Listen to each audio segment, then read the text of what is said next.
The Ghost of Tsushima giant 18-minute trailer. Looks good. Looks very good. Looks pretty. There's a lot of good stuff in there. A lot of ideas that I think are nice in terms of like design elements working into the Kurosawa aesthetic. I think the best thing is that wind shit. I was literally about to say that's fucking brilliant. Like, you want to talk about the moment we played Shadow of the Colossus and you find out that hold your sword up and the light will show you your path. All right. Yep. Listen to the wind. Which way is it blowing? That's where your plot is. So you want to go explore? Go away from the wind. I think go anywhere else. I think the best part of Saints Row games and Shadow of the Colossus and this is having a great big open world like GTA or Red Dead and spending like a 40% of your time staring at your fucking minimap is the actual worst thing in the world. Yeah, that's not good. It's terrible. That sucks. Or the second step of that, which you do a lot of this in Doom 2, is like pulling up the minimap, zooming in, and looking at the layer that it's on versus where you're standing and reorienting yourself to try and dig it up. Yeah. But yes, the wind is... Make it in-world things. I'm sick of minimaps. An awesome way of indicating where to go next. Or not to go next. People are talking about Kurosawa mode in the black and white filter. Mm-hmm.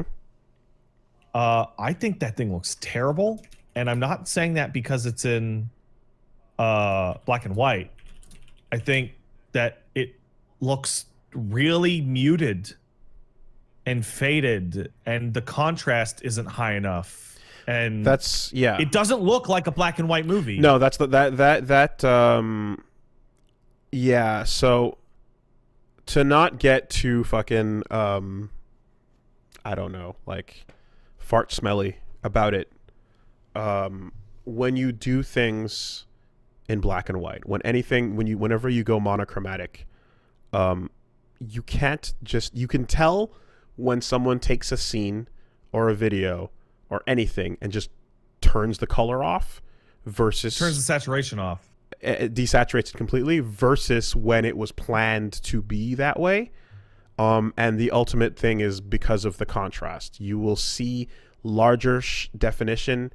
You'll see very clear shapes, very clear like lines and contrast will come through. The lighting has to be much more drastic.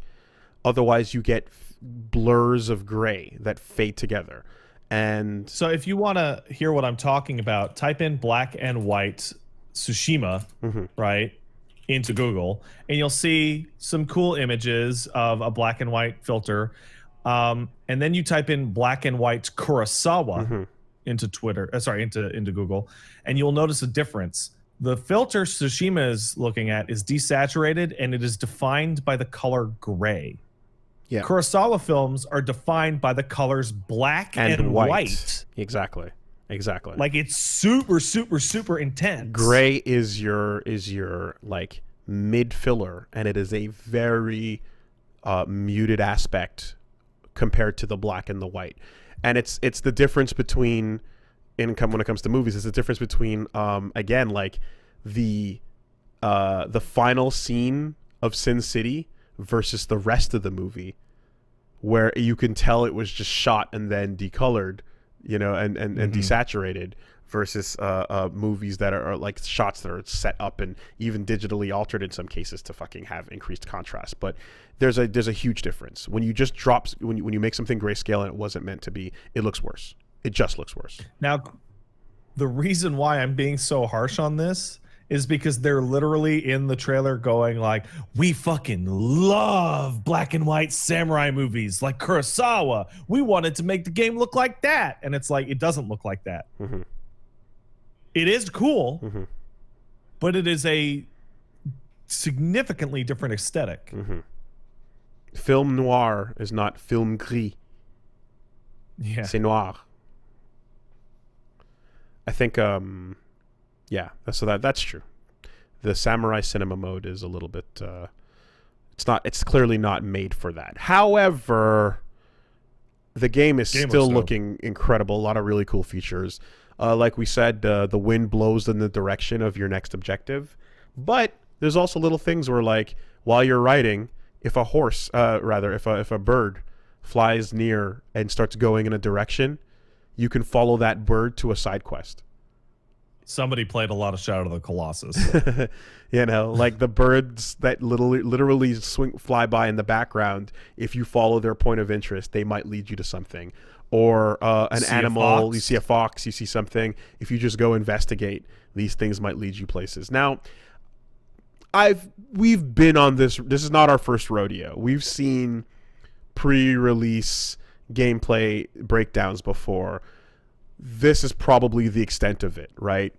It's like if the implication is the game will be full of things like this, it's probably like, no, it's probably the wind, the bird, and the fox. That's probably the literal extent of those features. But those are still pretty cool. Those are cool things. I like in-game usage of or rather, what am I looking for? Like, I like when you use elements of the world itself to give you gameplay indicators. Yeah. Well, those Infamous games were great. I want to play this Samurai Infinite. Yes, absolutely. Diegetic. I say Infinite? Yep. I would like to play this game by Sucker Punch. They make good games. That's what I'm saying. You got to see those big one-hit kill slashes. You got to see the whole clean the sword off, and, you know, once it draws, it must taste blood. I saw some people getting mad because katanas probably didn't exist in the time period. And then I'm looking it up right now. And it's like, nah, it was invented in 700 AD. Wait, what was it? That's fine. What time period does Tsushima take place in? It's in 1274. It's expanding on like the Mongol invasion. A very minor Mongol invasion. Mm-hmm. 1274. Yeah, and apparently katanas weren't in popular use back then, and it's like, who cares? Well, I talked about this the other day on another stream, but on WoolieVersus, I was bringing up the fact that I heard, or rather, I read a fact, and then I looked it up a little bit, and I'm like, I don't want to be one of those. Like, I'm like, this is a perfect thing that is like a Woolie moment where I go, oh yeah, like, isn't this like this? I heard this is the thing, and then it's like, Woolie, that was never a thing, you idiot. What the fuck are you talking about? And I'm like, I don't know. This is what I thought. So it turns out this one is real, though. Swords in popular fiction used everywhere. It's the big old legendary human weapon. Meanwhile, the spear is the most popular weapon in human history. And no question. And always has been, and is a stick. And it represents the real weapon that most people would use in a lot of scenarios throughout history, whereas the sword is your sidearm, and it is not your primary weapon.